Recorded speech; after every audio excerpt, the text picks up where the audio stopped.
Hi and welcome back to the Citizen channel. You're all staying safe and well on our Pepsi 11 for the visit to Real Madrid, isn't it? Yeah, small game. We'll get this sorted out, no problem whatsoever. Champions League quarter-final time.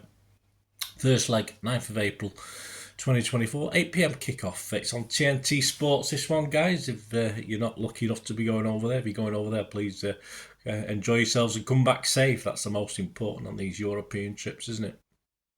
And please, if you do get a chance, check out my other vlogs that have been out recently on the recent games, of course. The Palace game, just have a look back at that one. They've got the story of the game and the player ratings for that as well. So once you've had a look at this, have a check back at those and how we doing. What fettle are we in? Well, we'll find out. We'll talk through it today. Of course, it's the Bernabeu, isn't it? Or as I like to call it, the giant foot spa stadium, because I think that's what it reminds me of from a bird's eye view. Yeah, how Madrid been doing, I will tell you. And of course, they've had a nice long break. That's how their FA looks after them as opposed to ours. And what will Pep's 11 look like after that tough game at Palace? Nice win, but still a tough game. So join me as we have a look. Please, if you're new to the channel, push that subscribe button, push the bell notifications. Everything City past, present, and yeah, as long as I can keep going. I've got a damn cold back. I've got rid of it, and all of a sudden it's come back again. Must be a little bit tired at the moment, and I'm going to get tired now over the next few weeks. I must admit, with the work and of course following City, because I managed to get hold of 2 or 3 tickets I wouldn't normally get hold of at this time of year. So we'll, yeah, it's going to be a busy time. So look at the channel, guys. You'll also see stuff on film and TV as well. So if that's of any interest, have a look at that. I do love film and TV as well. And if you know somebody might be interested, point them in my direction. And please, you can give us a like, guys. Much appreciated. Right, a match-up of the European heavyweights, of course. We've won the Champions League 15 times between us and Real Madrid. Yeah, okay, tongue-in-cheek.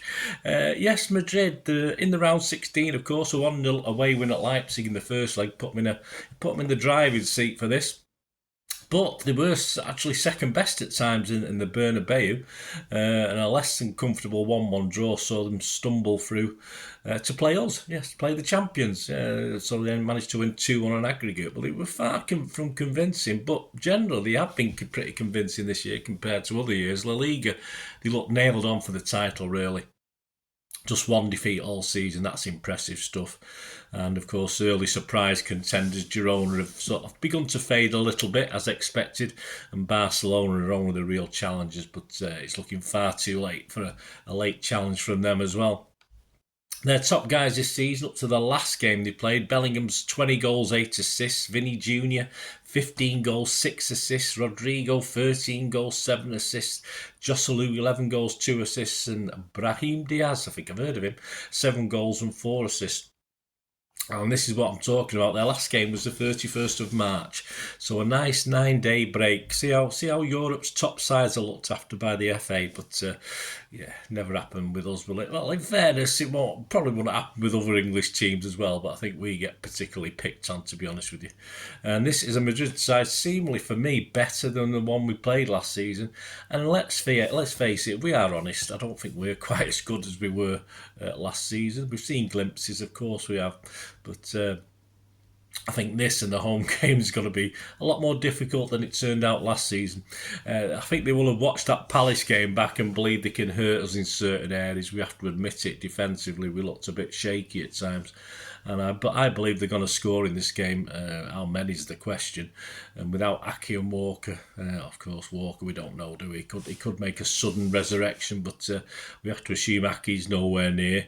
But without Aki and Walker, it's a big ask, this, isn't it? But I believe we can do it, though. I believe we can score goals too, and that's going to be the crux for this. I'll give you my prediction in a bit. But that brings us to our boys, I suppose. We know Madrid are going to be a hell of a task, a hell of a challenge to us. But Pep's not going to mess about with this, is he? Well, he could do, because he's got a couple of quandaries, and I don't sort of what's the word? I'm not. Yeah, I don't. There's a word I'm missing. I can't figure it out. But obviously, he's got to make decisions that I wouldn't like to make. So there's a word for that, but I forgot what it is. So if you look at that squad versus Palace, City, Ortega, Lewis, Stones, Diaz, Gvardiol, Rodri, Bob, De Bruyne, Alvarez, Grealish and Haaland started. On the bench is always interesting in games like this before a big European night. Kovacic, Doku, Bernardo, Gomez, Akanji, Nunez, Edison, Foden and Sissoko. All right, I don't think Sissoko will be getting a start. So saved for this not in the starting 11. The first quandary for me is Edison. You got Edison there, a big question mark on my little sheet of paper here, on my notes on Samsung. Bernardo, Akanji, Foden, and Doku. Was Doku safe? Possibly not. Not possibly not. We might have done if a certain other gentleman hadn't stepped up against Palace. Will Stones be fit after a game? Did he just play him today so he knew he couldn't play against Real Madrid? That's an odd one. We don't usually see Stonesy playing like 3 or 4 days, one after another. But if Stones is perhaps play against Real Madrid slightly better than he did against Palace, and then collapse in a heap before the Luton game and have a rest, that's fair enough. But will he sit this one out? I just don't know. I think we'll need him. Without Walker and Ake, if Walker makes a sudden resurrection, I think we're fine. But if we don't have Ake and we don't have Walker, I mean, Stones has to come into the equation. But as I said, unusual for Pep to play him at Palace. And of course, we need Pep to get the best out of Foden and KDB combination. We all know that if KDB plays, perhaps Foden has to move out to a wider position, which is not his best position, and you know, vice versa. If was KDB playing because he's got to be rested, you can't imagine KDB's not going to start against Real Madrid, can you? In fairness, and of course, Grealish was the interesting one. I think. I thought the first half City were okay, but obviously he sort of shown his mettle in that second half, didn't he, Grealish? He was involved in all 4 goals. So you got to be thinking that Grealish has got to start against Real Madrid. There's no doubt about that, which means Doku, of course, Bob isn't going to start. I mean, it was wonderful of Pep to show faith in him against Palace, but he's not going to start in this. But Grealish has got to be a start. So again, with no Walker and Ake in defence, it's really down to all we've got left. I mean, that's as simple as that, which includes Gvardiol as left back. And let's face it, we sort of got ripped apart a bit by Palace on the left and right flank. So it's a big worry against a team like Real Madrid, who certainly would have, Ancelotti would have made notes about that once that game against Palace. So based on that ifs and whys and wherefores, and starting with the keeper, of course, which is a big if and why, and you know me, I'm a big Edison fan, but Ortega just doesn't let us down. So why would Pep put Edison back in for this when he's not played for 4 games or so? I can't see it. I think he'll have faith in Ortega. So my 11. I think the back 6, if you like. I don't think we've got much other option, as I said, unless Walker. If Walker obviously is fit, then he will start this game. If Ake was fit, he'd definitely start this game. But we have serious doubts. So this is without them 2 guys. Ortega in there. I wouldn't have thought I said that a few weeks ago, never mind a few months ago. Stones, Akanji, Diaz and Gvardiol. You've got to have, of course, well, Rodri's set in stone, isn't he? But I think Bernardo is going to be playing a more defensive role, if you know what I mean, a more protective role. Not alongside Rodri, but I want to see Bernardo up in and around the box. That's where he'll cause damage. But we're going to have to rely on the other 4 players up top, aren't we? KDB, Foden, Grealish and Haaland. We're going to have to rely on the goals of KDB, Foden and Haaland, of course. We don't rely on any goals from Grealish, but that would leave on the bench people like Lewis. That's fair enough. Bob, absolutely. Alvarez, got to be on the bench. You can't find a spot for him. Doku, Gomez, Edison. Sissoko who's in the squad. But that's it really. I mean, if you look at that, the bench isn't overly strong, is it, either, to change things. And that's how it should be. We should be playing our best 11. So, if I get any less than 9 out of 11 with that team, I'll be, as I said, I don't mind if Walker and Ake suddenly appear. I'm well happy to get 7 or 8 right, but obviously based on the fact of what we know now. So there you go, guys. That's my 11. Let's reiterate it. Ortega, Stones, Akanji, Diaz, Gvardiol, Rodri, Bernardo, KDB, Foden, Grealish and Haaland. And let's hope Haaland, yeah, a goal against Palace, but we want a bit more, don't we? Want a bit more from Haaland at the moment. He's getting through, but we need him to up a level at the moment at this point in the season now. The predictions, well, yeah, I've nothing from Andy Morrison yet as I'm recording this, so it's my own personal prediction.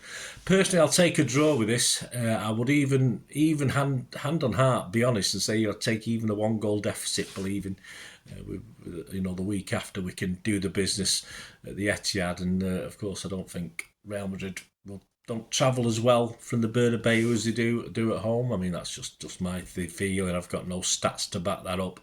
But I'd even take a 1-goal deficit in this. But whatever happens, I think we're going to let goals in, which means we're going to have to be at it. Haaland, KDB, Foden, perhaps Bernardo nipping in from somewhere, Rodri nipping in, of course. We're going to have to make our chances count at their place, because I think on stats, I think we'll be in the mind. I think they will have more certainly shots. I'm not saying they'll have more possession, but it'll be fairly close. But I'm fairly sure Real Madrid will go for this. We've seen what we did against Palace. We've seen how we struggle against teams who have a go at us. And let's face it, Real Madrid have got the players to have a go at us. So why not? Eh? It's, so we're not expecting them to sit back and just try and play on the break all the time. That's for sure. They're gonna have a go at us. So even though I'm saying I'll take a narrow defeat, I'm gonna go 2-2. I'm gonna go 2-2 for this one. They'll score a couple, but I'm hoping hand on heart that we'll manage a couple as well, and I'll set it up nicely, of course, for the Etihad the week after. You can get 11-1. General price on the 2-2 draw. So there you go, guys. What about other odds then for this one? Of course, Champions League, City are still the favourites to retain our title. We've gone out very, very slightly. We were 7-4. We've nipped out to 15-8. That's only because other clubs are being fancied a little bit more than they were after the round of 16. Arsenal have gone into 5-1 from 11-2. No surprise there, because they're doing the business in the Premier League. So there's a lot of love out there for them. Real Madrid are now out to 6 from second favourite. So they're Arsenal and City are the top two. Although obviously City still by a long way, but you can get 6-1 on Real Madrid. And they were sort of 11-2, even 9-2 at one stage. So they've eased out, but they're playing City, so that's bound to happen. And people think City will win. And Bayern Munich, yeah, they're slightly in. Yeah, they're in. Even though Arsenal are strong, they've gone from 9s into 15-2. So that's an interesting stat. Match odds themselves for this game, as you'd expect, very tight. 1.38 for City, 11-8. 11-8 against City. So if you fancy that, fill your boots. Real Madrid are 17-10, so not much difference really on the scale of things between City and Real Madrid, and a draw 5-2, which is what I fancy for this one. Other popular scorelines include a 1-1 draw, which is 6-1, a 2-1 City win is 17-2, a 2-1 Real Madrid win is 9-1, and a 1-0 City win is 9-1 as well. So there you go, guys. That's my thoughts, my Pepsi 11. Let us know your thoughts. That's what it's all about. Let us know what you think of that. And as I say, if certain players suddenly have a resurrection, i.e. Aki and Walker, I'll be very happy. It'll give a headache, wasn't it? I think that was the word I was looking for early in this vlog. I wouldn't like Pep's headache on this selection or what's going to happen with this game. But so of course, that will give him he likes headaches. At the moment, it's becoming a bit too... it's not a problem because he's having to go with what he's got, which sounds a bit daft when you haven't got that many players injured, but I think that's the stage we're at of certain players. Kovacic wasn't involved in that team, was he? And it's no surprise if Kovacic plays. My apologies, I forgot all about him in the squad, of course, but he didn't even come into my reckoning. But very feasible you could put Kovacic in and perhaps drop the likes of even Bernardo, but Bernardo's got to play in Europe, hasn't he? So who are you dropping for Kovacic? That's the thing. Would you take a risk and drop Gvardiol and put Kovacic in at the moment? I say I have faith in Gvardiol, but perhaps not to the extent Pep has. But anyway, let me know what you think, guys. Great to hear from you. And of course, the player ratings show and the story of the game. I will put those out on Wednesday after the match, and of course on Thursday will be the preview show for Luton, the Pepsi 11 for the Luton. So check out that. So busy few weeks on and off the pitch, of course. So there'll be 1 week where I get to see. I've got 3 away travels in 1 week. I'll be absolutely knackered. My legs will be on that coach. My arthritic knees will be suffering. That's for sure. But we'll get to that. Let's get this one out of the way first. Yes, let's hope for a good result at the old Bigfoot Spa Stadium. Anyway, thanks for watching, guys. Until we meet again. I only ask one thing, don't I? Please stay safe, Blues.